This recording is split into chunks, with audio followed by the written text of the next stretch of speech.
जय हिंद एवरीवन। आप लोग का अग्निवीर पेपर का तैयारी कैसे चल रहा है यार। देखो, जितने भी साथियों को इस साल अग्निवीर का पेपर देने जाना है, उतने साथी लगातार पढ़ाई करते रहें, लगातार प्रैक्टिस करते रहें। जो जहां से जिस तरह से पढ़ाई किया है ना, वो पुराना वाला पूरा का पूरा रिवीजन कर लें, क्योंकि यही एक ऐसा माध्यम है मतलब जिससे आपका स्कोर पेपर में अच्छा आएगा और आपका सिलेक्शन भी होगा। और जो लोग फौज का तैयारी करते हैं उन लोगों को बाहरी बहुत ज़्यादा ताना बोली सुनने को मिलता है। अभी तो सबसे ज़्यादा ये ताना बोली सुनने को मिल रहा है कि 4 साल वाला का तैयारी कर रहे हो। तो मेरे भाई, इन सब चीज़ों को आप लोगों को इग्नोर करके पढ़ाई करना है, ठीक ना। बस आपका पहला कर्तव्य है पेपर निकालना, उसके बाद से दूसरा कर्तव्य बन जाएगा दौड़ मारना, ठीक है ना, और वो भी एक्सीलेंट दौड़ मारना। तीसरा कर्तव्य बनेगा आपको पैरा कमांडो में जाना, ठीक है ना। देखो, पैरा कमांडो में कैसे जाया जाता है उसके ऊपर मैं पूरा एक वीडियो लेकर आऊंगा, तो उसका आप लोग इंतजार करना। अभी आप लोग को सिर्फ पढ़ाई करने का जरूरत है, ठीक है ना। और जितने लोग ताना बोली मारते हैं ना बाहरी लोग, जैसे बोलते हैं कि 4 साल वाला का तैयारी कर रहे हो, तो आप लोग एक शायरी चपका दो उन लोगों के ऊपर कि फौज में जाना एक सपना है और ना जाने इस सपने का क्या नतीजा होगा। कि फौज में जाना एक सपना है और ना जाने इस सपने का क्या नतीजा होगा। या तो अग्निवीर का पढ़ाई करते करते दौड़ते दौड़ते बर्बाद हो जाएंगे, या फिर फौज का बीजा होगा। तो ये वाला शायरी उन लोगों के ऊपर चपका दो मेरे भाई, जितने लोग आपको देखकर ताना बोली मार रहे हैं, ठीक है ना। आप लोगों को दूसरे के बातों को सुनकर अपना थोड़ा सा भी तैयारी कमजोर नहीं करना है, तैयारी एकदम जबरदस्त करते रहना है। अब चलते हैं अपने प्रश्नों की तरफ। आज के इस वीडियो में टोटल 50 प्रश्न लिए गए हैं। आपका पूरा का पूरा एक प्रैक्टिस सेट रहने वाला है, और सबसे ज्यादा जरूरी है आप लोगों को अभी प्रैक्टिस सेट लगाना। अब चैप्टर वाइज पढ़ने से ज्यादा फायदा नहीं होगा, ठीक है ना। आपके 15 प्रश्न जीके के रहने वाले हैं, 15 प्रश्न जीएस के रहने वाले हैं, 15 प्रश्न मैथ के रहने वाले हैं, और 5 प्रश्न रीजनिंग के रहने वाले हैं। 50 प्रश्नों में से जिन लोगों का 35 से अधिक प्रश्न सही होगा, तो उन लोगों का तैयारी बहुत अच्छा है, उन लोगों का पेपर देखना जरूर निकलेगा, ठीक है ना। लेकिन आप लोगों को सिर्फ पेपर ही नहीं निकालना है, आप लोगों को फाइनल मेरिट लिस्ट तक आना है, ठीक है ना। तो कम से कम 40 प्रश्न से अधिक सही होना चाहिए। 40 से अधिक प्रश्न सही करने का टारगेट लेकर चलो। वैसे तो लड़के लोग बड़ा डरवा देते हैं कि हमारा इतना सही हो रहा है, उतना सही हो रहा है, लेकिन हकीकत कुछ और रहता है। तो उन सब बातों पर नहीं जाना, ठीक है ना। बस तैयारी करते रहना। और जितना लोग अभी तक मेरे एप्लीकेशन को प्ले स्टोर से डाउनलोड नहीं किए हो, तो पता नहीं किस दुनिया में जी रहे हो यार। फटाक से प्ले स्टोर पर जाओ, वहाँ नीलेश डिफेंस कैरियर लिखकर सर्च मारो, वहाँ पर मेरा एप्लीकेशन आ जाएगा। तो इस एप्लीकेशन को आप लोगों को डाउनलोड कर लेना है, ठीक है ना। और इसमें सिर्फ आपको 99 रुपए में पूरे 30 मॉक टेस्ट देखने को मिलेंगे। और ये जो मॉक टेस्ट है ना, इसमें जो मैथ के सब्जेक्ट है उसका पूरा सॉल्यूशन मैं यूट्यूब पर दिलवा रहा हूँ, ठीक है ना। तो मेरे एप्लीकेशन से भी आप लोगों का तैयारी बहुत अच्छे तरीके से हो जाएगा। आपका सबसे पहला प्रश्न यहाँ पर दिया है कि झारखंड के नए राज्यपाल कौन बने हैं। तो झारखंड के नए राज्यपाल कौन बने हैं, आप सभी लोगों को क्लियर पता होना चाहिए। आप लोग ध्यान से मेरे बातों को सुनते हुए चलना, ठीक है ना। श्री रमेश बैस, श्री आचार्य देवव्रत, श्री सीपी राधा कृष्णन और लेफ्टिनेंट जनरल गुरमीत सिंह। तो इसका राइट आंसर क्या हो जाएगा, झारखंड के नए राज्यपाल कौन बने हैं। तो झारखंड के नए राज्यपाल श्री सीपी राधा कृष्णन हो जाएगा, ठीक है ना। झारखंड के जो नए राज्यपाल हैं वो कौन बने हैं, तो श्री सीपी राधा कृष्णन हो जाएगा। ये आर्मी के पेपर में पूछे जाने के बहुत ज्यादा चांस है, बहुत ज्यादा चांस है, ठीक है ना। तो इसके बारे में आप लोगों को पता होना चाहिए कि झारखंड के जो नए राज्यपाल बने हैं उनका नाम है श्री सीपी राधा कृष्णन, ठीक है ना। अगर पूछ देगा कि महाराष्ट्र के जो राज्यपाल हैं उनका क्या नाम है, ये भी आप लोगों को पता होना चाहिए, ठीक है ना। महाराष्ट्र के राज्यपाल का नाम क्या है, ये आप सभी लोगों को क्लियर पता होना चाहिए। तो महाराष्ट्र के जो राज्यपाल है ना वो श्री रमेश बैस हैं। महाराष्ट्र के जो राज्यपाल हैं श्री रमेश बैस हैं। अब यहाँ पर आपका क्या दिया है, आचार्य श्री आचार्य देवव्रत। अगर पूछ देगा गुजरात के, कहाँ का पूछ देगा, गुजरात का राज्यपाल पूछ देगा, तो गुजरात के राज्यपाल कौन है, आपके जो गुजरात के राज्यपाल है ना वो श्री आचार्य देवव्रत हैं। गुजरात का राजधानी कहाँ पर पड़ता है, तो गुजरात का राजधानी आपका गांधीनगर पड़ता है। ये भी आप लोगों को देखते हुए चलना है, ठीक है ना।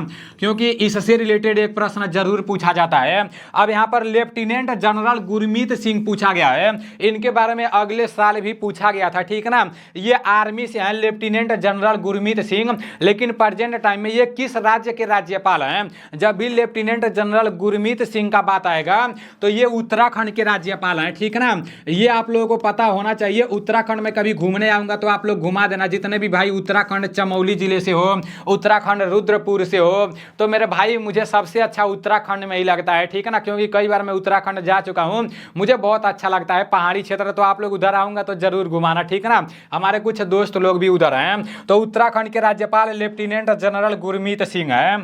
आपका नेक्स्ट प्रश्न यहाँ पर दिया है कि पिंग योंग खेल का दूसरा नाम क्या है? अगले बार ये प्रश्न पूछा गया था कि पिंग योंग खेल का दूसरा नाम क्या है? टेबल टेनिस, क्रिकेट, बैडमिंटन और शतरंज। तो इसका राइट आंसर क्या हो जाएगा? आप सभी लोगों को पता होना चाहिए। आपका जो पिंग योंग खेल का दूसरा नाम है ना, वो आपका टेबल टेनिस है। पूछ देगा टेबल टेनिस का दूसरा नाम क्या है, तो टेबल टेनिस का दूसरा नाम आपका पिंग योंग खेल है, ठीक है ना। अब क्रिकेट से रिलेटेड बहुत ज्यादा प्रश्न पूछा जाता है। आपका क्रिकेट से रिलेटेड क्या पूछ देता है?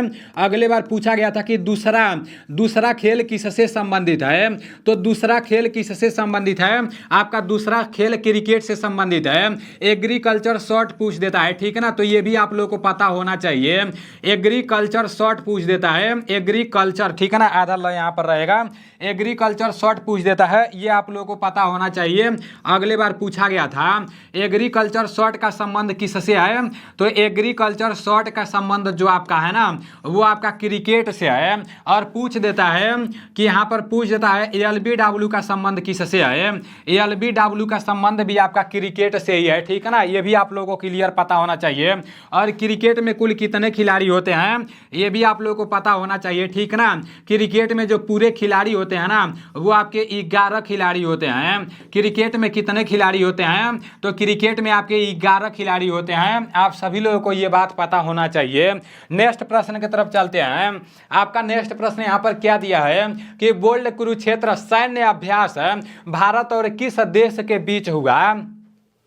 यहाँ पर बोल्ड कुरुक्षेत्र बोला गया है ना, तो बोल्ड कुरुक्षेत्र सैन्य अभ्यास भारत और किस देश के बीच हुआ?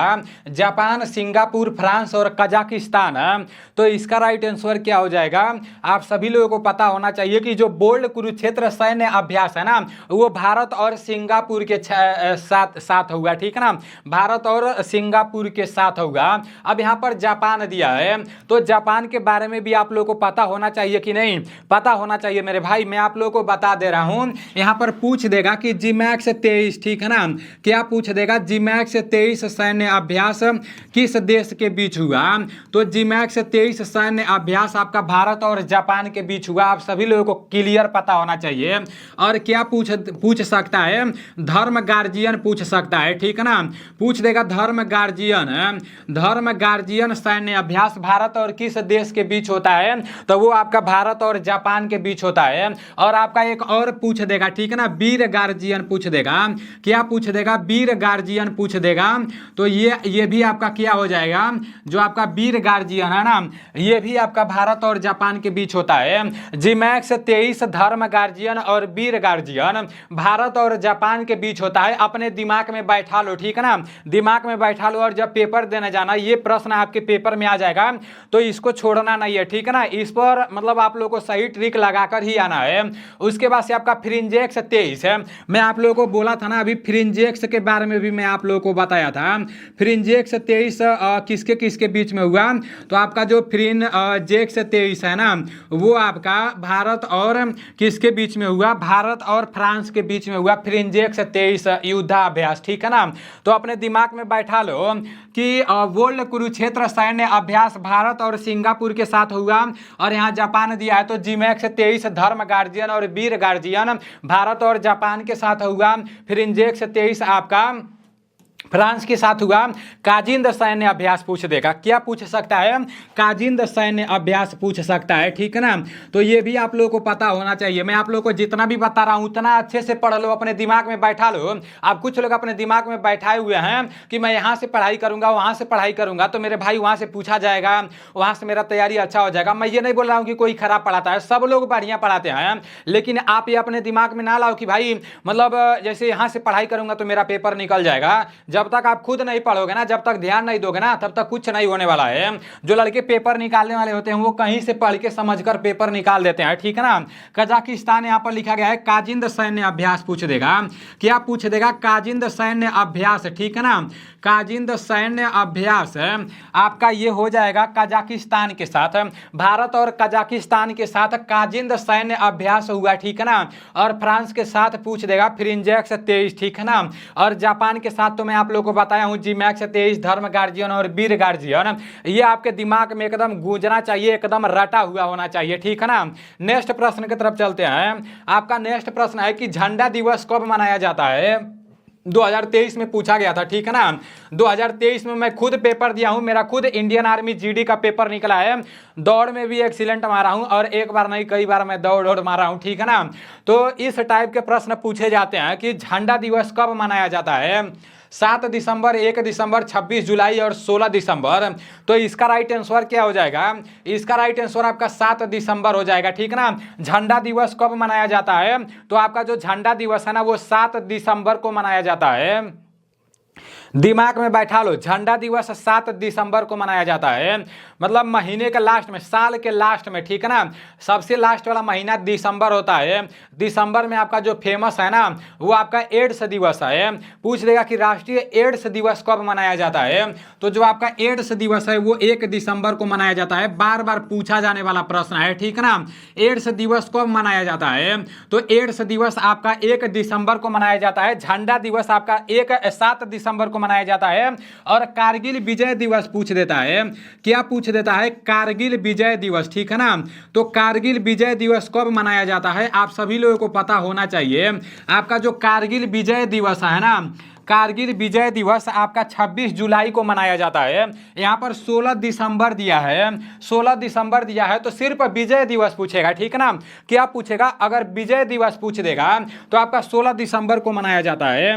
विजय दिवस कब मनाया जाता है? तो विजय दिवस आपका 16 दिसंबर को मनाया जाता है। आप सभी लोगों को पता होना चाहिए।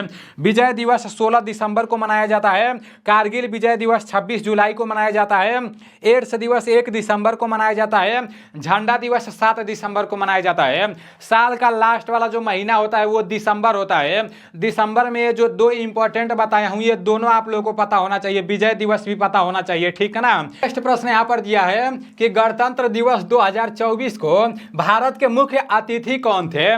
मोस्ट इंपॉर्टेंट है, ठीक है ना। करंट अफेयर्स का प्रश्न है, गणतंत्र दिवस 2024 को भारत के मुख्य अतिथि कौन थे? आप सभी लोगों को पता होना चाहिए। तो ये मतलब इमैनुएल मैक्रो थे, ठीक है ना। नाम तो थोड़ा हार्ड टाइप वाला है, लेकिन आप लोग भी नॉर्मल इंसान थोड़ी के हो। आप लोग फौज का तैयारी करते हो, आप भी हार्ड है हो, ठीक है ना। मतलब कोई ऐसा काम नहीं है जो आप ना कर पाओ, ठीक है ना। तो ये आप लोगों को पता होना चाहिए कि गणतंत्र दिवस 2024 को भारत के मुख्य अतिथि कौन थे? तो इमैनुएल मैक्रो थे, ठीक है ना। ये आप सभी लोगों को पता होना चाहिए। आपका नेक्स्ट प्रश्न यहाँ पर है कि पनामा नहर किन 2 महासागरों को जोड़ती है? जो पनामा नहर है वो किन 2 महासागरों को जोड़ती है? ये आप सभी लोगों को पता होना चाहिए। कभी कभी मैं ज्यादा फॉर्म में आ जाता हूं तो थोड़ा बहुत प्रॉब्लम हो जाता है, ठीक है ना। प्रशांत और अटलांटिक महासागर, आर्कटिक महासागर और हिंद महासागर, प्रशांत और आर्कटिक महासागर और नोन ऑफ दीज है। तो इसका राइट आंसर क्या हो जाएगा? इसका जो राइट आंसर है ना वो प्रशांत और अटलांटिक महासागर हो जाएगा। पनामा नहर किन 2 महासागरों को जोड़ती है? तो जो पनामा नहर है ना वो प्रशांत और अटलांटिक महासागर को जोड़ती है। आपका जो नेक्स्ट प्रश्न है कि मुरादाबाद किस नदी के किनारे बसा है? मुरादाबाद किस नदी के किनारे बसा है? साबरमती, महानदी, सतलुज और राप्ती। तो इसका राइट आंसर क्या हो जाएगा? ये जो आपका मुरादाबाद है ना, वो आपका साबरमती नदी के किनारे बसा हुआ है। आप सभी लोगों को पता होना चाहिए बद्रीनाथ किस नदी में बसा हुआ है, किस नदी के किनारे बसा हुआ है। तो बद्रीनाथ अलकनंदा नदी के किनारे बसा हुआ है। जो एक बार मिस्टेक हुआ था वो रिवीजन करा दे रहा हूँ, ठीक है ना। अब यहाँ पर दिया है राप्ती, पूछ देगा कि गोरखपुर किस नदी के किनारे बसा हुआ है। आप सभी लोगों को पता होना चाहिए, ठीक है ना।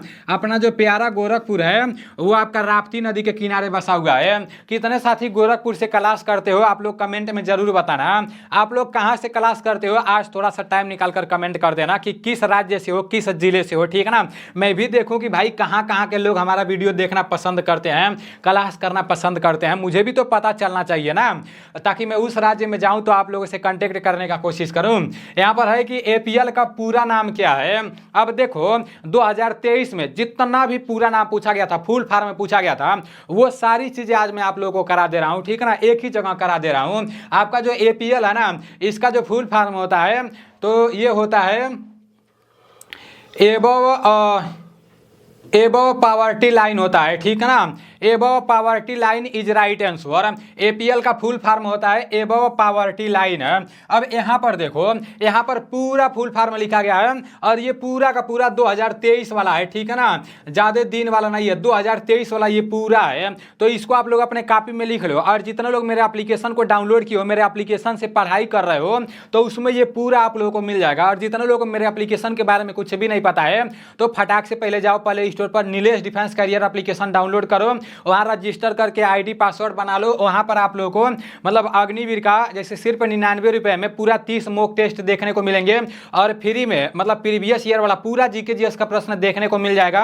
और जैसे ही ये क्लास समाप्त होगा, इस क्लास का पीडीएफ है फ्री कंटेंट वाले में मेरे एप्लीकेशन में देखने को मिल जाएगा, ठीक है ना। और जो लोग कोर्स लिए हैं तो उन लोगों को तो पता ही होना चाहिए।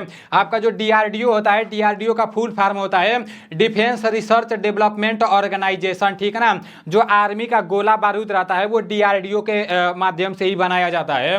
यहाँ पर आपका है कि इसरो का फुल फॉर्म जो होता है ना, इंडियन स्पेस रिसर्च ऑर्गेनाइजेशन होता है। अगली बार ये पूछा गया था तो हो सकता है कि इस साल डीआरडीओ का पूछ दे। अगली बार इसरो का पूछा गया था तो इस साल डीआरडीओ का भी पूछा जा सकता है। एटीएम का अगली बार पूछा गया था, ऑटोमेटिक टेलर मशीन एटीएम का होता है। जीडीपी का अगली बार पूछा गया था तो ग्रॉस डोमेस्टिक प्रोडक्ट होता है। एनडीपी का पूछा गया था तो नेट डोमेस्टिक प्रोडक्ट होता है। और जीएनपी का पूछा गया था ग्रोस नेशनल प्रोडक्ट होता है। बीपीएल का पूछा गया था बिलो पावर्टी लाइन होता है। एपीएल का पूछा गया था एबव पावर्टी लाइन होता है। ईवीएम का पूछा गया था इलेक्ट्रिक वोटिंग मशीन होता है, ठीक है ना। तो ये पूरा आप लोग अपने कॉपी में लिख लो। अब नेक्स्ट प्रश्न की तरफ चलते हैं। चार मीनार कहाँ पर स्थित है। चार मीनार कहाँ पर स्थित है आप सभी लोगों को पता होना चाहिए। दिल्ली, हैदराबाद, जयपुर और उदयपुर, ये जो चार मीनार है ना, ये आपका हैदराबाद में स्थित है।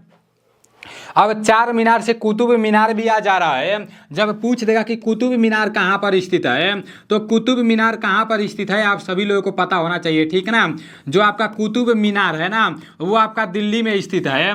कुतुब मीनार दिल्ली में स्थित है। कभी दिल्ली जाना ना तो कुतुब मीनार की तरफ घूम के आ जाना, जब भर्ती हो जाना तब, ठीक है ना। अब यहाँ पर क्या पूछ सकता है, हवा महल पूछ सकता है। हवा महल कई बार पूछा गया है। तो जो आपका हवा महल है वो कहाँ पर स्थित है, वो जयपुर में है। आपका जो नेक्स्ट प्रश्न है कि नेट बॉल में कुल कितने खिलाड़ी होते हैं। तो नेट बॉल में कुल कितने खिलाड़ी होते हैं आप सभी लोगों को पता होना चाहिए। 7, 8, 11 और 9। तो इसका राइट आंसर आपका 7 हो जाएगा, ठीक है ना। नेट बॉल में टोटल 7 खिलाड़ी होते हैं। अब कबड्डी पूछ देगा तो ना, कबड्डी में भी 7 ही खिलाड़ी होते हैं। और यहाँ पर क्या पूछ देगा, जिम्नास्टिक पूछ सकता है, ठीक है ना। क्या पूछ सकता है, जिम्नास्टिक पूछ सकता है। तो जिम्नास्टिक में कुल कितने खिलाड़ी होते हैं। आपका जिम्नास्टिक में टोटल 8 खिलाड़ी होते हैं। अब क्या पूछ सकता है, यहाँ पर आपका पूछ सकता है हॉकी, ठीक है ना। हॉकी में कुल कितने खिलाड़ी होते हैं। तो हॉकी में कुल 11 खिलाड़ी होते हैं। हॉकी के बाद आपका फुटबॉल पूछ सकता है। फुटबॉल में कितने खिलाड़ी होते हैं, 11 खिलाड़ी होते हैं। फुटबॉल हॉकी में 11 खिलाड़ी होते हैं। आप सभी लोगों को क्लियर पता होना चाहिए, ठीक है ना। अभी और भी काफ़ी सारा खेल है। क्रिकेट हो गया, आपका क्रिकेट हो गया, ठीक है ना। क्रिकेट में कुल कितने खिलाड़ी होते हैं। तो क्रिकेट में भी आपका 11 खिलाड़ी होते हैं। ये भी आप लोगों को पता होना चाहिए, ठीक है ना। नेक्स्ट प्रश्न की तरफ चलते हैं। आपका नेक्स्ट प्रश्न है कि भारतीय रिजर्व बैंक जिसका हाफ काट में नाम है RBI, reserve bank of India का केंद्रीय कार्यालय को अस्थायी रूप से मुंबई में स्थानांतरित कर दिया गया था। तो इसका राइट आंसर क्या हो जाएगा? किस वर्ष आरबीआई का केंद्रीय कार्यालय को अस्थायी रूप से मुंबई में स्थानांतरित कर दिया गया था? जब ज़्यादा लंबा प्रश्न आएगा ना पेपर में तो 2-3 बार उस प्रश्न को आप लोग पढ़ने का कोशिश करना। प्रश्न को जब समझोगे ना तो आराम से ट्रिक लगा दोगे, जब प्रश्न को ही नहीं समझोगे तो दिक्कत होता है, ठीक है ना। इसका राइट आंसर क्या हो जाएगा? 1935, 1937, 1949, 1945 है। तो इसका राइट आंसर 1937 हो जाएगा, ठीक है ना। किस वर्ष आरबीआई के केंद्रीय कार्यालय को अस्थायी रूप से मुंबई में स्थानांतरित कर दिया गया? तो 1937 में, ठीक है ना। पूछ देगा कि आरबीआई का जो हेडक्वार्टर है वो कहाँ पर है? तो मुंबई में है, ठीक है ना, क्योंकि यहाँ पर बोला गया कि 1937 में ना आरबीआई का केंद्रीय कार्यालय आपका मुंबई में स्थानांतरित कर दिया गया, ठीक है ना। और पूछ देगा कि आरबीआई का स्थापना कब हुआ? तो जो आरबीआई का स्थापना है ना ये आप लोगों को क्लियर पता होना चाहिए। आरबीआई का स्थापना कब हुआ? तो आरबीआई का स्थापना 1 अप्रैल, ठीक है ना, 1 अप्रैल 1935 को आपका आरबीआई का स्थापना हुआ। ये आप लोगों को क्लियर पता होना चाहिए। 1 अप्रैल 1935 को आरबीआई का स्थापना हुआ। आरबीआई का राष्ट्रीयकरण कब हुआ? क्या पूछ सकता है आरबीआई का राष्ट्रीयकरण, ठीक है ना, ये भी आप लोगों को क्लियर पता होना चाहिए। आरबीआई का राष्ट्रीयकरण कब हुआ? तो जो आपका आरबीआई का राष्ट्रीयकरण है ना वो आपका 1949 में हुआ। पूछ देगा कि यूएनओ का स्थापना कब हुआ? ये तो रोज रोज आ जाता है। यूएनओ का स्थापना 1945 में हुआ, ठीक है ना। नेक्स्ट प्रश्न की तरफ चलते हैं। आपका नेक्स्ट प्रश्न है कि भारत का स्पेस एजेंसी का नाम क्या है? इसरो, डीआरडीओ, नासा और नॉन ऑफ दिस है। तो इसका जो राइट आंसर है ना भारत का जो स्पेस एजेंसी है वो इसरो है। ये तो आप लोग को बताने का जरूरत ही नहीं है। आपका नेक्स्ट प्रश्न है कि काली पूजा किस राज्य का प्रमुख त्योहार है? महाराष्ट्र, पश्चिम बंगाल, बिहार और तमिलनाडु। तो जो आपका काली पूजा है ना वो आपका पश्चिम बंगाल का है। काली पूजा किस राज्य का प्रमुख त्योहार है? तो जो आपका काली पूजा है ना वो पश्चिम बंगाल का प्रमुख त्योहार है। पूछ देगा कि पश्चिम बंगाल का राजधानी कहाँ पर है? पश्चिम बंगाल का राजधानी भी पूछ सकता है, ठीक है ना। तो पश्चिम बंगाल का राजधानी कहाँ पर है आप सभी लोगों को पता होना चाहिए। जो पश्चिम बंगाल का राजधानी है ना वो आपका कोलकाता है। कहाँ पर है? कोलकाता है। आप सभी लोगों को क्लियर पता होना चाहिए। और जो पश्चिम बंगाल के मुख्यमंत्री है ना पश्चिम बंगाल के मुख्यमंत्री कौन है ये भी आप लोगों को पता होना चाहिए, क्योंकि यहाँ से भी प्रश्न बनते हैं। पश्चिम बंगाल के जो मुख्यमंत्री हैं वो ममता बनर्जी जी हैं, ठीक है ना। ममता बनर्जी जी हैं पश्चिम बंगाल के मुख्यमंत्री। तो ये आप लोगों को क्लियर पता होना चाहिए। ये आप लोग अपने कॉपी में लिख लो, ठीक है ना। ममता बनर्जी पश्चिम बंगाल के मुख्यमंत्री हैं। और यहाँ पर क्या पूछ सकता है? यहाँ पर बिहार दिया है ना तो जो छठ पूजा है ना तो वो बिहार का प्रमुख त्यौहार है। तमिलनाडु दिया है तो पोंगल पूछ देता है। यहाँ पर आप लोग छठ पूजा लिख लो, ठीक है ना। यहाँ पर आप लोग छठ पूजा लिख लो। छठ पूजा बिहार का प्रमुख त्यौहार है और पोंगल तमिलनाडु का प्रमुख त्यौहार है, ठीक है ना। पोंगल आपका तमिलनाडु का प्रमुख त्यौहार है। ये आप लोगों को पता होना चाहिए। और गुड़ी जैसे गुड़ी पर्व पूछ देगा। क्या पूछेगा? गुड़ी पर्व पूछ देगा, ठीक है ना। तो गुड़ी पर्व किस राज्य का प्रमुख त्यौहार है? वो आपका महाराष्ट्र का है। तो ये पूरा आप लोगों को पता होना चाहिए, ठीक है ना। आपका नेक्स्ट प्रश्न है कि रानी लक्ष्मीबाई का बचपन का नाम क्या था? 1857 की क्रांति से रिलेटेड प्रश्न पूछता है, उसी में ये भी आता है कि रानी लक्ष्मीबाई का बचपन का नाम क्या था? मनु, मणिकारिका और दोनों, नॉन ऑफ दिस है। तो इसका जो राइट आंसर है ना ये दोनों हो जाएगा, क्योंकि रानी लक्ष्मीबाई जी का बचपन का नाम तो मतलब मणिकारिका था, ठीक है ना, लेकिन लोग प्यार से मनु कह के बुलाते थे। तो ये आप लोग को पता होना चाहिए। नेक्स्ट प्रश्न की तरफ चलते हैं। आपका नेक्स्ट प्रश्न है कि अल्बर्ट आइंस्टीन कौन सा वाद्य यंत्र बजाने में निपुण थे? अल्बर्ट आइंस्टीन कौन सा वाद्य यंत्र बजाने में निपुण थे? आप सभी लोगों को पता होना चाहिए। सरोद, वायलिन, बांसुरी और सितार है। तो इसका जो राइट आंसर वायलिन है, ठीक है ना। अल्बर्ट आइंस्टीन कौन सा वाद्य यंत्र बजाने में निपुण थे? तो वायलिन बजाने में अल्बर्ट आइंस्टीन निपुण थे, ठीक है ना। सामान्य विज्ञान का पहला प्रश्न है कि जंगल या वनों में सर्वाधिक पाई जाने वाली खाद्य श्रृंखला है। तो जंगल या वनों में सबसे सबसे ज्यादा पाई जाने वाली खाद्य श्रृंखला क्या है? चारण या परिभक्षी, अपरद या मृतोपजीवी, परजीवी और उपरोक्त सभी। तो इसका जो राइट आंसर है आपका हो जाएगा अपरद या मृतोपजीवी इज राइट आंसर, ठीक है ना। ये प्रश्न शायद आप लोगों के सामने पहली बार आया है। आपका नेक्स्ट प्रश्न है कि प्रकाश संश्लेषण की क्रिया में पौधे किसका निर्माण करते हैं? प्रकाश संश्लेषण की क्रिया में पौधे किसका निर्माण करते हैं? कार्बोहाइड्रेट, प्रोटीन, वसा और उपरोक्त सभी। तो इसका जो राइट आंसर है ना वो कार्बोहाइड्रेट हो जाएगा। कार्बोहाइड्रेट इसका राइट आंसर हो जाएगा। प्रकाश संश्लेषण की क्रिया में पौधे किसका निर्माण करते हैं? तो कार्बोहाइड्रेट का, ठीक है ना। आपका नेक्स्ट प्रश्न यहाँ पर है कि अमीबा का शारीरिक संगठन स्तर होता है कोशिकीय स्तर, कोशिकीय ऊतक स्तर और अंग तंत्र स्तर। तो इसका स्तर, इसका राइट आंसर क्या हो जाएगा? इसका राइट आंसर कोशिकीय स्तर हो जाएगा, ठीक है ना। अमीबा का शारीरिक संगठन का स्तर कैसा होता है? कोशिकीय स्तर होता है। अमीबा एक कोशिकीय होता है, पूछ देता है बार बार, ठीक है ना। तो ये भी आप लोग को पता होना चाहिए। आपका नेक्स्ट प्रश्न है कि आधुनिक आवर्त सारणी के जनक हैं। आधुनिक आवर्त सारणी के जनक कौन है? डोबरिनर, न्यूलैंड, मेंडलीफ और मोजले। तो आपके जो आधुनिक आवर्त सारणी के जनक है ना वो आपके मोजले हैं। मोजले इसका राइट आंसर हो जाएगा। नेक्स्ट प्रश्न की तरफ चलते हैं। आपका नेक्स्ट प्रश्न यहाँ पर दिया है कि निम्न में से कौन सा समांगी मिश्रण है? तो निम्न में से कौन सा समांगी मिश्रण है? आप सभी लोगों को पता होना चाहिए। ये प्रश्न शायद कल भी डाला गया था। इसका राइट आंसर उपरोक्त सभी हो जाएगा, ठीक है ना। नमक, पानी, अल्कोहल और सीमेंट, ये पूरा का पूरा आपका समांगी मिश्रण है। नेक्स्ट प्रश्न की तरफ चलते हैं। आपका नेक्स्ट प्रश्न है कि प्राकृतिक रबड़ किसका बहुलक है? प्राकृतिक रबड़ किसका बहुलक है? नियोप्रीन, आइसोप्रीन, क्लोरोप्रीन और वाइनिल क्लोराइड। तो इसका राइट आंसर क्या हो जाएगा? कल मैं आप लोगों से क्या बोला था? मैं बोला था कि भाई हमारे घर वाईफाई लगने वाला है, वाईफाई लग जाएगा तो वीडियो अपलोड करने में मतलब आसानी रहेगा, टाइम से पूरा क्लास हो जाएगा। तो पता नहीं कल वाईफाई वाला अबे नहीं किया, सब इतना भयंकर गुस्सा लगा, इतना भयंकर गुस्सा लगा कि मत पूछो मेरे भाई। मैं अपने गुस्से को यहाँ पर मैं नहीं बता पाऊंगा, ठीक है ना। लेकिन बहुत भयंकर गुस्सा लगा। प्राकृतिक रबड़ जो बहुलक है ना वो आइसोप्रीन का बहुलक है। आप सभी लोगों को पता होना चाहिए। नेक्स्ट प्रश्न की तरफ चलते हैं। आपका जो नेक्स्ट प्रश्न है कि लैक्टिक अम्ल किस में पाया जाता है?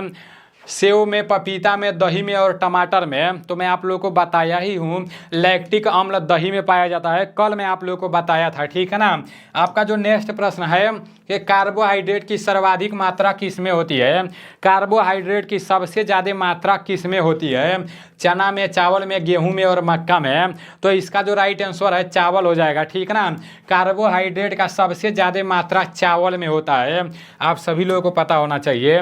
आपका नेक्स्ट प्रश्न है कि लार में कौन सा एंजाइम पाया जाता है? तो लार में कौन सा एंजाइम पाया जाता है? लाइपेज, टाइलिन, रेनिन और पेप्सिन।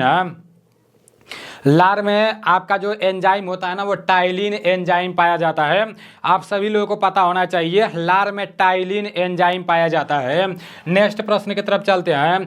नेक्स्ट प्रश्न है कि हमारे शरीर में स्नायु क्या जोड़ते हैं? अस्थि को पेशी में, पेशी को मांसपेशी यहाँ पर रहेगा, ठीक है ना। मांसपेशी को मांसपेशी से, अस्थि को अस्थि से।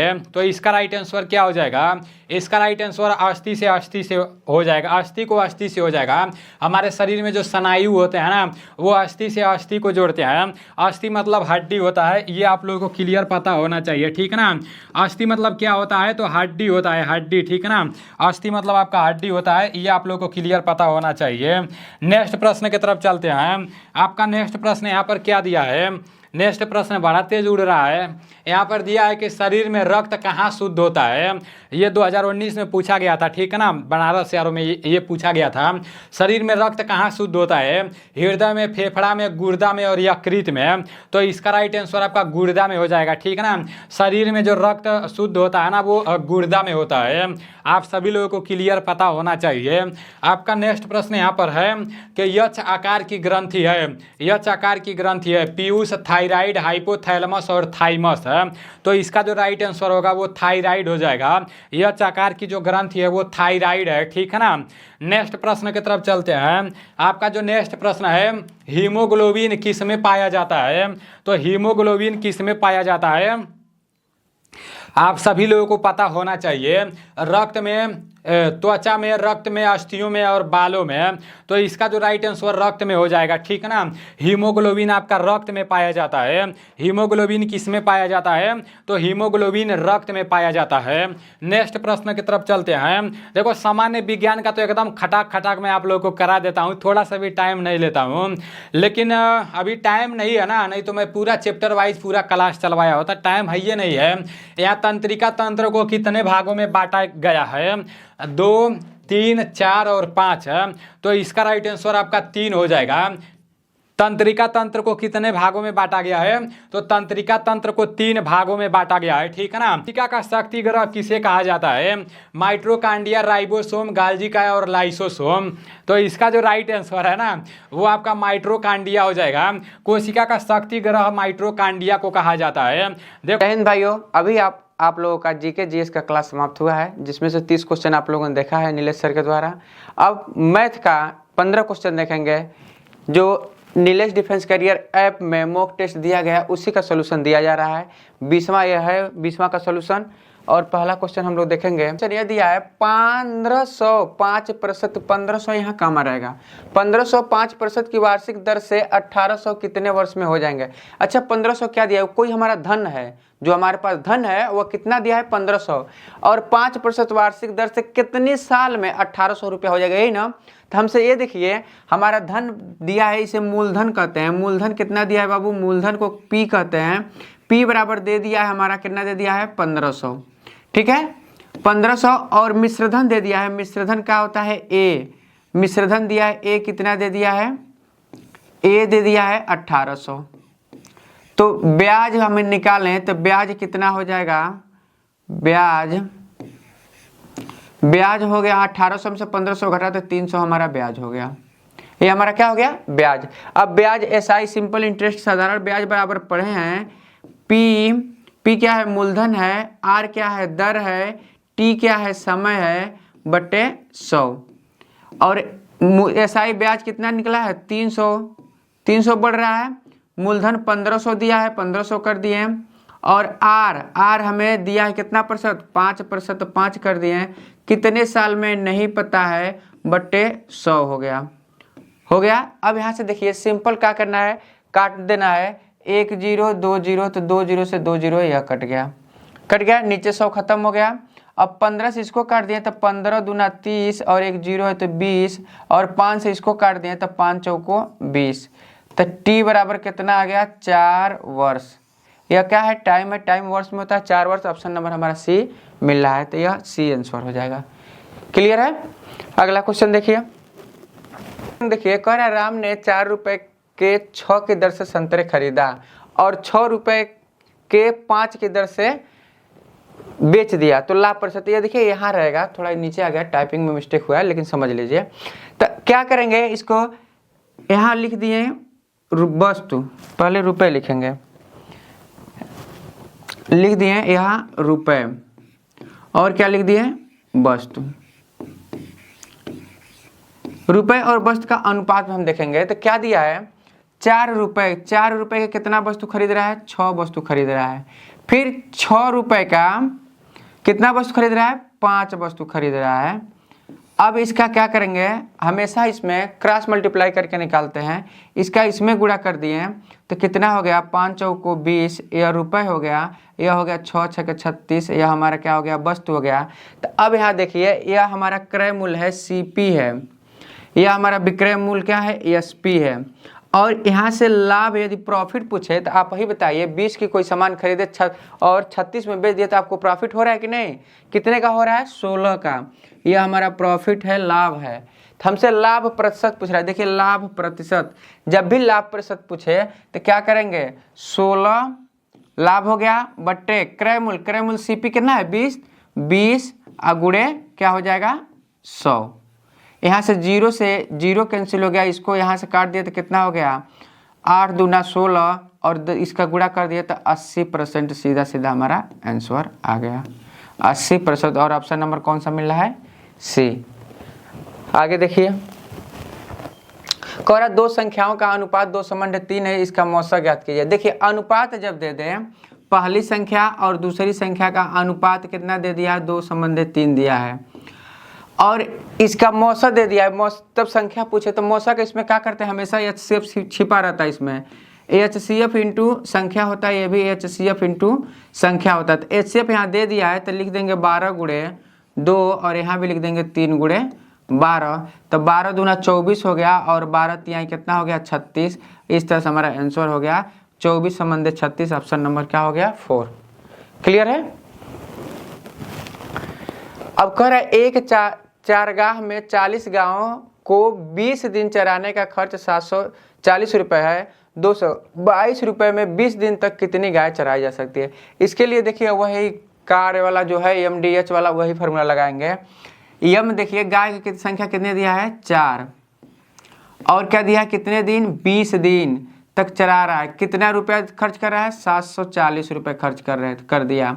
अब यहाँ से यदि फिर देख रहे हैं कि 222 रुपये, तो रुपये नीचे आता है तो 222 रुपये 30 दिन में कितनी गाय चराएगा। गाय की संख्या मान लिए X है, कितनी गाय चराएगा।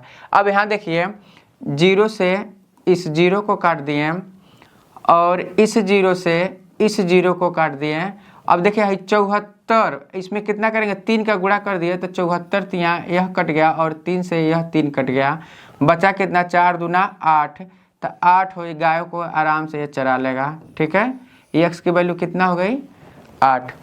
ज़्यादा ये नहीं, इधर उधर नहीं, तुरंत काटना शुरू कीजिएगा, एक ही लाइन में काट के रख दे, क्योंकि समय बहुत कम रहता है। बहुत बच्चों का कमेंट आ रहा है सर छोटा कीजिए, छोटा कीजिए। छोटा करने का यही तरीका है कि काटते ज़्यादा लिखिए नहीं। ठीक है, आगे देखिए।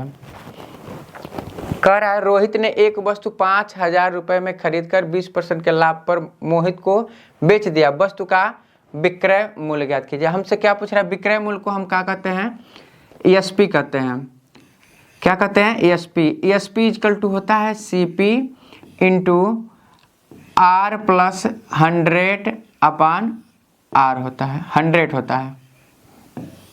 तो हमारा R कितना दिया है, 20% लाभ हो रहा है, तो सीधे सीधे हो जाएगा। CP कितना दिया है हमारा, 5000 का खरीद रहा है और 20% का लाभ तो 120 हो गया। अब बट्टे क्या हो गया, 100 हो गया।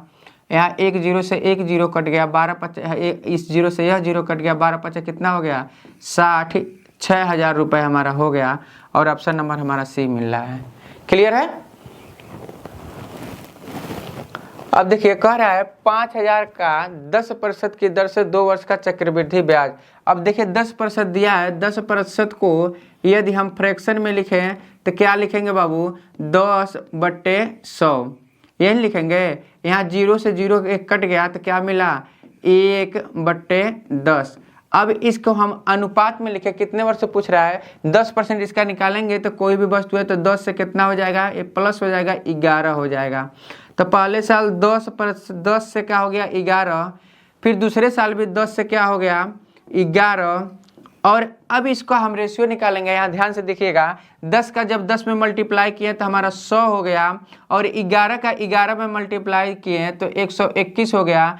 दोनों के बीच अंतर कितने का है, तो देख रहे हैं 21 का है। अब यहाँ देखिए यह हमारा क्या है, P है, यह हमारा A है और यह हमारा CI है। मतलब CI कहने का मतलब क्या है, चक्रवृद्धि ब्याज है। यह मिश्रधन है और यह मूलधन है। हमसे पूछ क्या रहा, चक्रवृद्धि ब्याज कितना होगा, दिया क्या है, मूलधन दिया है। तो कहने का मतलब यह है कि हमारा 100 रेशियो दिया है। 100 रेशियो बराबर कितना दिया है बाबू, 5000। तो 1 0 से 1 0, फिर 1 0 से 1 0, 2 0 कट गया तो 1 रेशियो बराबर कितना मिल गया, हमें 50 मिल गया। अब 1 रेशियो बराबर 50 था, हमें CI कितना दिया, 21 रेशियो। तो इसमें क्या करेंगे, 50 का हम गुणा कर दिए। तो देखिए 0, 5 1 5 के 5, 5 दूना 10 और 1 5 दूना 10, तो 10 50 और 10 50 हमारा ऑप्शन में एकदम पहला ही मिल रहा है। तो यही हमारा आंसर हो जाएगा। क्लियर है। अब देखिए कह रहा है A अनुपात B दिया है 4:7 दिया है, अनुपात C दिया है, तो B अनुपात C दिया है 5:9 दिया है और यहाँ खाली स्थान 7 है, 7 भर दिया। यहाँ खाली स्थान 5 है तो 5 भर दिए। बताए हैं कि जिसके बगल में जो स्थान खाली रहता है वही अंक भर देते हैं। इसके बगल में खाली था 7 के बगल में तो 7 भर दिए, 5 के बगल में जगह खाली था 5 भर दिए। अब अनुपात निकालेंगे तो इसका हम गुणा कर लेते हैं, 5 चौको 20, 7 पाँचे 35 और 9 साते 63, यही हमारा अनुपात हो गया। अब हमसे पूछ क्या रहा है, ए अनुपात सी, तो यह ए है और यह सी है, तो 20 अनुपात 63, 20 अनुपात 63, ऑप्शन नंबर हमारा डी दिख रहा है। क्लियर है। कह रहा है 20,000 का 40% का 25% क्या होगा, तो हम लिख दिए 20,000, क्या लिख दिए 20,000 का 40%, 40/100 का 25%, 25/100, 1 0 2 0 3 0 4 0, 1 2 3 4, ये 4 0 से 4 0 आराम से हमारा कट गया। ठीक है। और यह 25 चौको क्या हो जाएगा 100 और 1 0 है तो 2 और 2 1 3 0, तो कितना हो गया 2,000 हमारा हो गया। और ऑप्शन नंबर कौन सा मिल रहा है, बी मिल रहा है। क्लियर है। स्क्रीनशॉट लेते रहिए। कह रहे 60 विषम संख्याओं का औसत क्या होगा। औसत बराबर होता है योग बट्टे संख्या, योग बट्टे संख्या। संख्या कितनी है 60 है, योग कितना है नहीं पता, पर हमें योग निकालना है। यह हमारा क्या है औसत है, औसत एवरेज हम कहते हैं इसे। औसत दिया है योग बट्टे संख्या होता है, तो हम योग निकालेंगे 60 संख्याओं का, तो सूत्र क्या है n/2 a + l, यह योग हो गया। अब बट्टे संख्या कितना है 60 है तो 60। अब यहाँ भी n की जगह पे 60 रखेंगे, 60/2। प्रथम पद विषम संख्या है तो प्रथम पद 1 और 60 विषम संख्या है पूछ रहा है, तो कितना हो जाएगा अंतिम पद। यहाँ से इसको ऐसे कर लेंगे, n/2 2a + n-1 × d, ऐसे लगाएंगे। तो हम देखिए यहाँ पर 60 विषम संख्या लिखेंगे तो कैसे लिखेंगे 1 + 1 + 3 + 5, ऐसे लिखेंगे। तो हम देख रहे हैं इन दोनों के बीच का अंतर 2 का आएगा हर जगह, तो यह कॉमन डिफरेंस d हो गया। प्रथम पद a हो गया, a = 1 हो गया।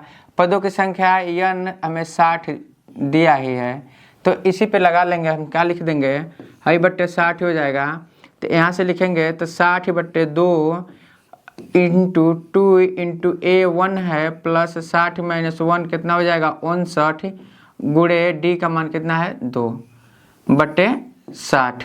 हाई हो गया कितना 30, और इस 30 से यह कट गया कितने बार में 2 बार में। और यह हो गया 2। अब 5 दूना 10 के 0, 9 दूना 18 के 8, हासिल 1, 5 दूना 10 और 1 11, 118/2, यह हो गया 120/2, और यह हो गया 120/2 को काटेंगे तो कितना हो जाएगा 60। या एक होता है विषम संख्याओं प्रथम n विषम संख्या का औसत, विषम संख्या का औसत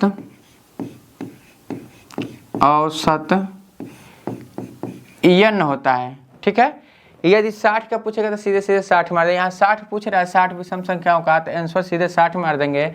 20 पूछेगा तो 20 मार देंगे। यह फार्मूला है। ठीक है। यह इसलिए बताया आपको क्योंकि टाइपिंग में मिस्टेक हो गया है, थोड़ा इसलिए विस्तार से बता दिया हूँ। और ये फार्मूला से यहाँ सीधे सीधे ट्रिक, जितना पूछेगा उतना मार देंगे। 60 पूछ रहा है तो 60 मार देंगे, 10 पूछ रहा है तो 10, 20 पूछेगा तो 20। लेकिन ऑप्शन ही ये गलत टाइपिंग में हो गया है, इसको हम लोग 60 कर लेंगे तो यही 60 हो जाएगा। क्लियर है। आगे देखिए, कह रहा 45 लोग किसी कार्य को 12 दिन में पूरा कर सकते हैं, 36 लोग उसी कार्य को कितने दिन में पूरा करेंगे। कार्य क्या है सेम है, तो कार्य सेम है तो 45 लोग हैं तो लिख दिए 45 आदमी हैं और 12 दिन में करते हैं। कार्य क्या है W है। अब एक कार्य क्या है, इसी कार्य को पूरा करने में कितना समय लगेगा, कितने लोग हैं 36 लोग हैं, कितने दिन लगेगा। कार्य से तो कार्य कट गया क्योंकि समान है।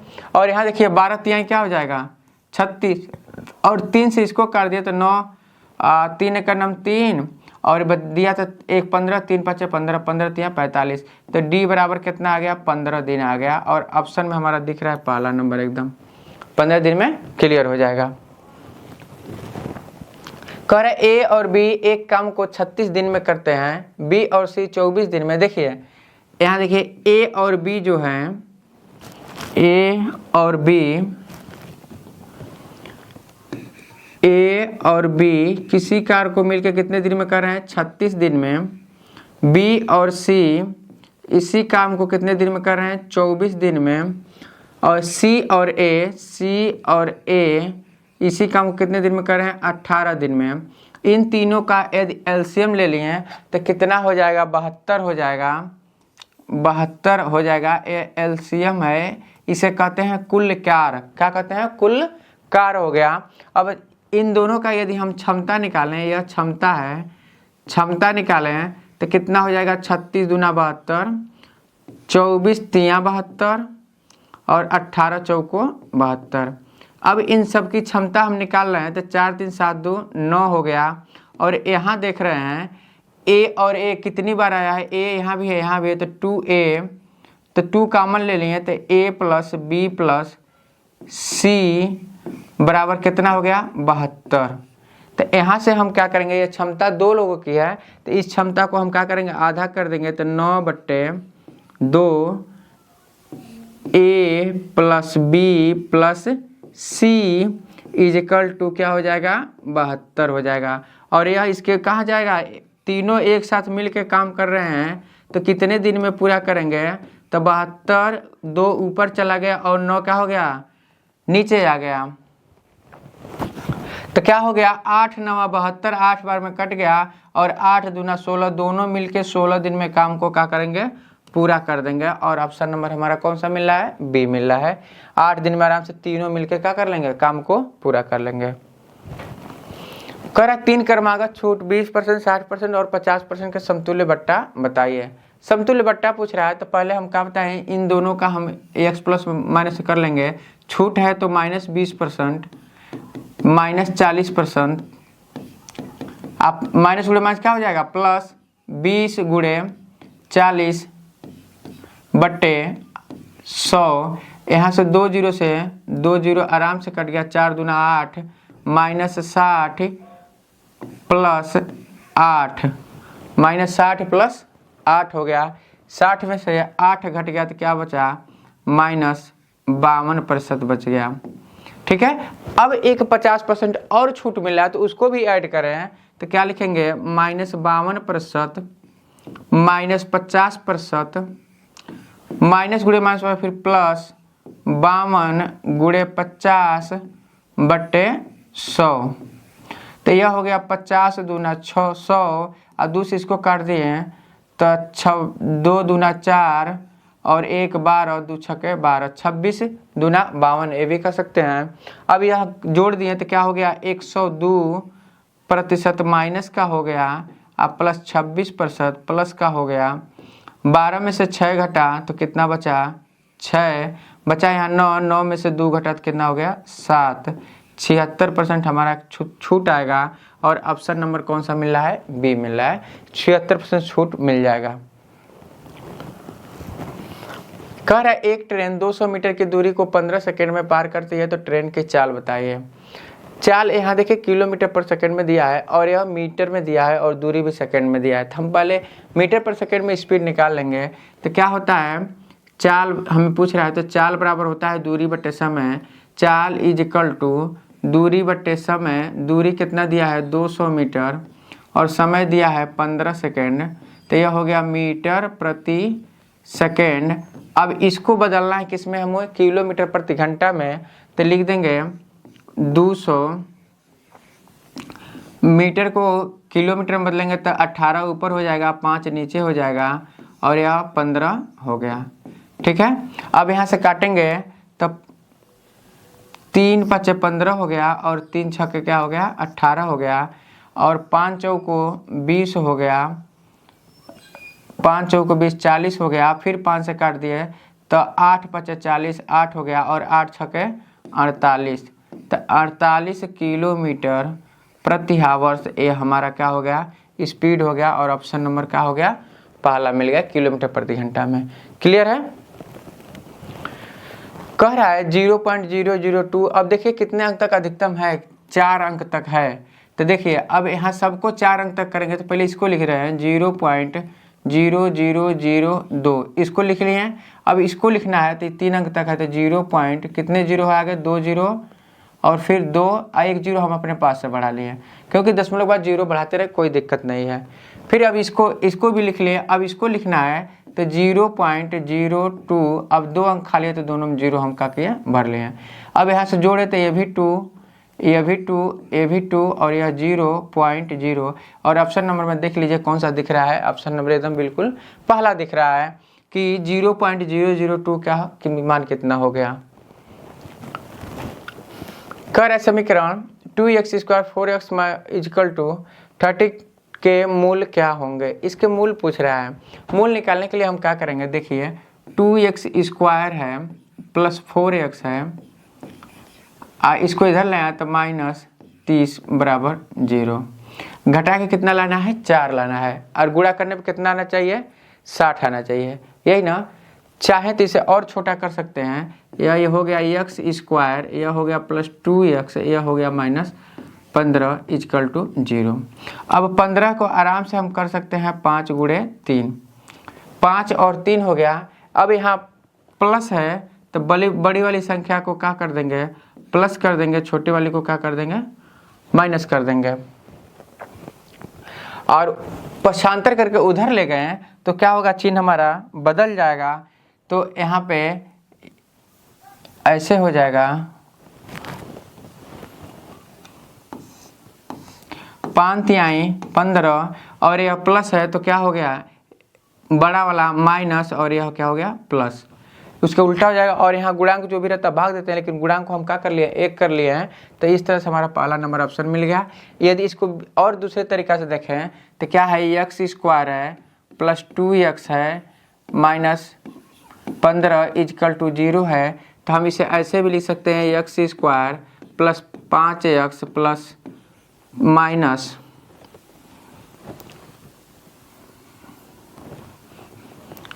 5x minus 2x 3x minus 15 = 0। तो क्या करेंगे, 5x में से 3 घटेगा तो कितना बचेगा, 2। यहाँ से x कॉमन ले लिए तो x + 5 हो गया। यहाँ -3 कॉमन ले लिए तो x प्लस क्या हो गया, 5 हो गया। x + 5 और x - 3, यह दोनों कोष्टक में आ गया, इसके बराबर 0 है। तो हम क्या करेंगे, इसका मान निकालेंगे तो x का पावर -5 आएगा x का मान, और एक x का मान +3 आएगा, 5 और 3। और यहाँ डायरेक्ट करना चाहे तो डायरेक्ट ऐसे भी कर सकते हैं, दोनों तरीका हो गया।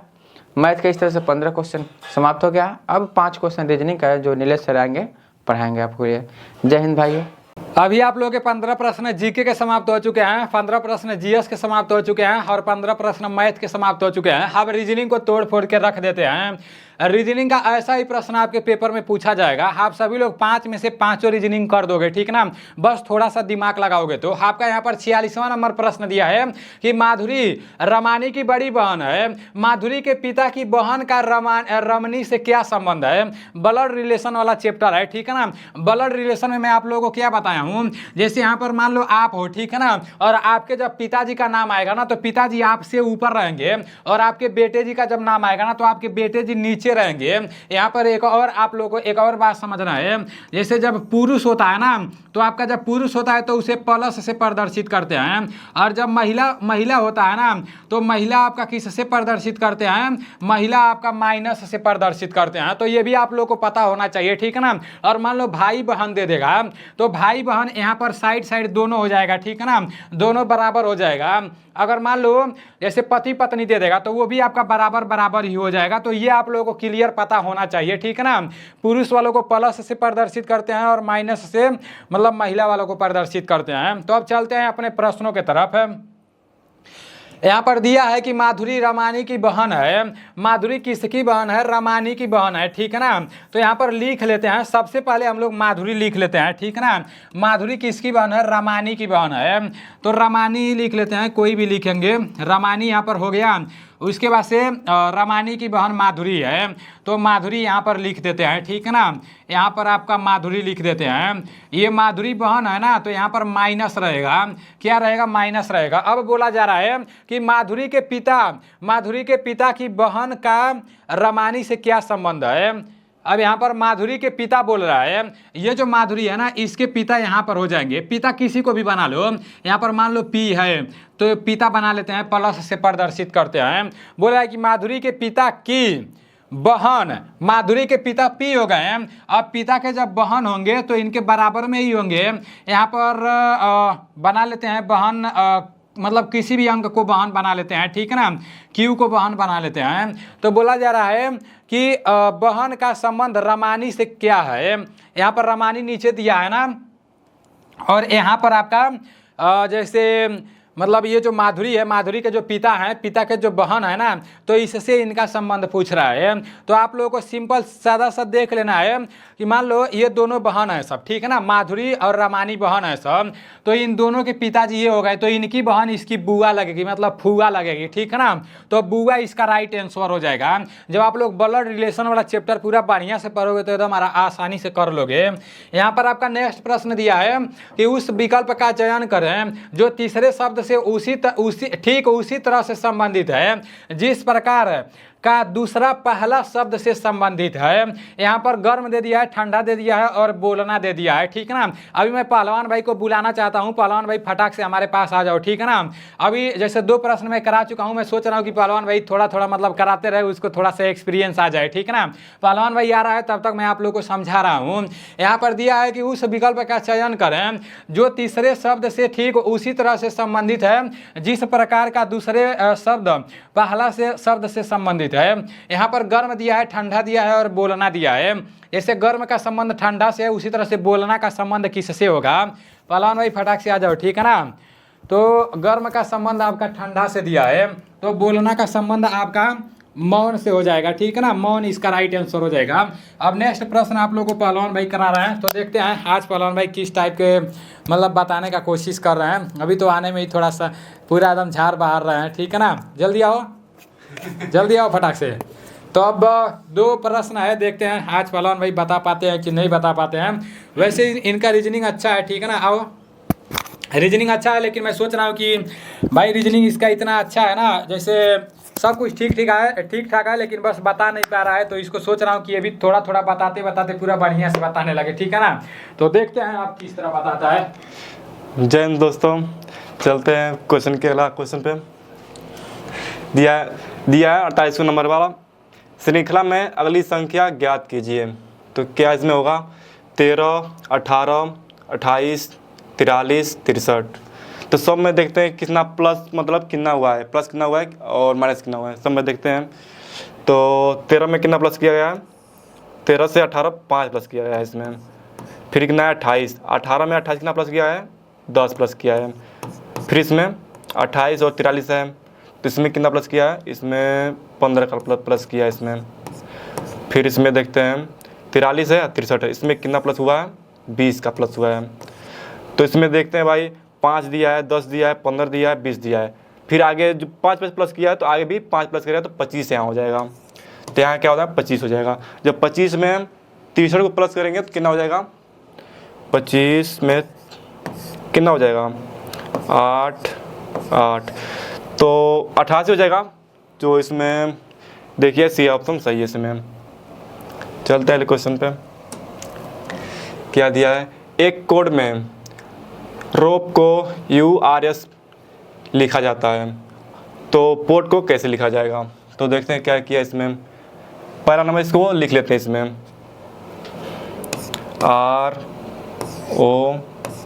ROPE। फिर इसको बता लेते हैं इसको भी SH। तो इसका देखते हैं प्लस वैल्यू करते हैं कितना क्या किया इसमें, प्लस वैल्यू कर लेते हैं इसमें। ये 18 पे आता है, 15, 16, 5, 21, 18, 19, 8। तो देखते हैं इसमें क्या किया है जो 21 हो चुका है। फिर देखते हैं कि आगे भी ऐसे देखते हैं क्या होता है।